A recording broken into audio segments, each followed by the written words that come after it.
Here are 20 interesting things about Bill Gates. Number 1. In school, he bragged to his teachers that he'd be a millionaire by the time he was 30. He was a billionaire by 31. Number 2. Bill Gates' net worth as of 13th of November 2020 is $118 billion, second after Jeff Bezos. Number 3. If Bill Gates was a country, he'd be in the top 60 of richest countries on Earth. He'd be above Ukraine, Sudan and Kuwait, but below Angola and Hungary. Number 4. At a spending rate of $1 million a day, it'd take Bill Gates over 300 years to spend all of his wealth. Number 5. As of 2020, Bill Gates could give $12 to every human being on Earth and still keep $18 billion for himself. Number 6. Bill Gates has sold most of his Microsoft shares and entrusts the investment of most of his money to one man, Michael Larson of Cascade Investment. Number 7. Bill Gates' children will only inherit $10 million each out of his $118 billion net worth. Bill Gates said in a Reddit Ask Me Anything, "I definitely think leaving kids massive amounts of money is not a favour to them." Warren Buffett was part of an article in Fortune magazine talking about this in 1986 before I had met him, and it made me think about it and decide he was right. Number 8. Also in his Reddit, he was asked if there was anything left on his bucket list. Bill Gates said, "Don't die." Wise words, Bill. When asked what he likes to do for fun, Gates mentioned reading, tennis, bridge, and travelling to strange places with his children. Gates ever said, "I like to do interesting things with my kids, like power plants, garbage dumps, the Large Hadron Collider, Antarctica, missile solos." Number 10. Bill Gates used to be a chair jumper. When asked in the Reddit, can he still jump over chairs, Bill Gates said, "Less than I used to. It was part of the exercise for snow skiing. I still ski, but not as hardcore." Bill Gates jumped chairs, Steve Ballmer threw chairs. Is it true that you can leap over a chair from a standing position? It depends on the size of the chair. I'll cheat a little bit. Yes!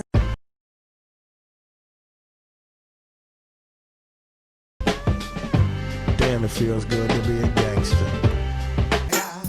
It's the one and only Digo Double G. Snoop Dogg. Number 11. Bill Gates had a criminal record. Bill Gates was arrested twice. The first time was in 1975. Gates was arrested for driving without a license. Second time that Gates was arrested was in 1977 and was driving without a license and not stopping at a stop sign. Young Bill was quite a rebel. It's also said that the default Outlook silhouette is Bill Gates' mugshot. Number 12. 1975. The MIT's Altair 8800 was released based on the Intel 8080, and Gates saw the opportunity to start their own computer software company. Gates dropped out of Harvard that same year. His parents were supportive of him after seeing how much he wanted to start his own company. He explained his decision to leave Harvard. "If things hadn't worked out, I could always go back to school. I was officially on leave." Mark Zuckerberg, Henry Ford, Thomas Edison, Steve Jobs, all of them had no university degree. Number 13.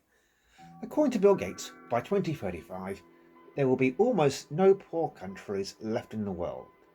In his 2014 annual letter, Bill Gates boldly predicted that continued levels of foreign aid could mean there would be almost no poor countries by 2035.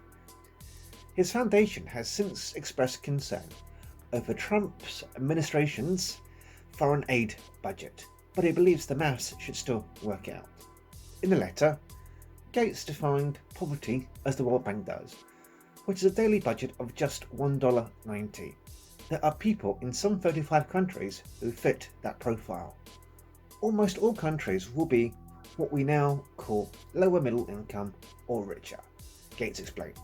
Countries will learn from their most productive neighbours and benefit from innovations like new vaccines, better seeds, and the digital revolution. Number 14. Bill Gates wrote rival Steve Jobs a letter as he was dying.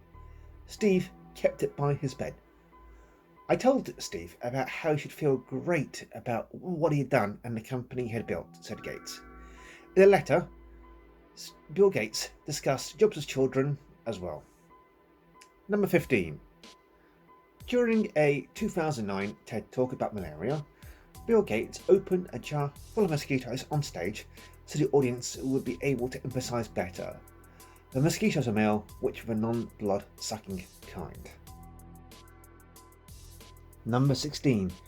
The Gates Foundation spends more on global health each year than the World Health Organization of the United Nations, more than most countries on the planet. The foundation is also the second biggest funder of the WHO after the United States, and is also a major contributor to other UN agencies and key global health players like the World Bank and the Global Fund, which finances treatment and prevention for infectious diseases like HIV, AIDS, TB and malaria. Number 17. Bill Gates changed his school scheduling software so that he was placed in classes with mostly female students. Paul Allen, who would later become co-founder of Microsoft, was a couple of years above Gates at school. Together, they fixed the school scheduling software to ensure Gates was the only boy in classes of girls. Bill Gates said, "Paul did the computer scheduling with me. Unfortunately for him, he was 2 years ahead of me and he was off to college by then. So I was the one who benefited by being able to have the nice girls at least sit near me. It wasn't that I could talk to them or anything, but they were there. I think I was particularly inept at talking to the girls or thinking, okay, do you ask them out? Do you not? When I went off to Harvard, I was a little bit more sociable, but I was below average on talking to girls." Number 18. Commonly misattributed quotes to Bill Gates. "I will always choose a lazy person to do a difficult job because a lazy person will find an easy way to do it." It is commonly misattributed to Bill Gates, but it was actually inspired by a quote by Frank B. Gilbreth circa 1920, which was then eventually refashioned over time. According to quoteinvestigator.com, Gilbreth's ideas were influential, and his comments about the lazy man probably reached the ears of many managers in industry. In 1947, an automotive executive named Clarence Bleischer testified before a US Senate committee. He was president of a division of Chrysler Corporation that built DeSoto automobiles. Quote Investigator hypothesizes that Bleischer's remarks were refashioned over time to yield the modern quotations. Another misattributed quote to Bill Gates is the 640k RAM quote. 640k is more memory than anyone will ever need on a computer, Gates reportedly said the quote at a computer trade show in the early 1980s, only he didn't really say it. This rumour refuses to die in spite of his repeated public protestations. Gates said, "I said some stupid things and some wrong things, but not that. No one involved with computers would ever say that a certain amount of memory is enough for all time." Number 19. In 2013, Bill Gates admitted that the Control-Alt-Delete combination was a mistake and should have been a single button. "It was a mistake," Gates admitted to an audience left laughing at his honesty. "We could have had a single button, but the guy who did the IBM keyboard design didn't want to give us our single button." David Bradley, an engineer who worked on the original IBM PC, invented a combination which was originally designed to reboot the PC. "I may have invented it, but Bill made it famous," Bradley said in an interview previously, leaving Bill Gates looking rather awkward. Finally, number 20. Bill Gates and his friend Warren Buffett have a McDonald's Gold Card for limited free fast food at some McDonald's. Warren Buffett's card only works in Omaha, but according to Buffett, Gates' card works worldwide. Thank you very much for watching. If you liked it, like it. If you disliked it, dislike it. See you next time.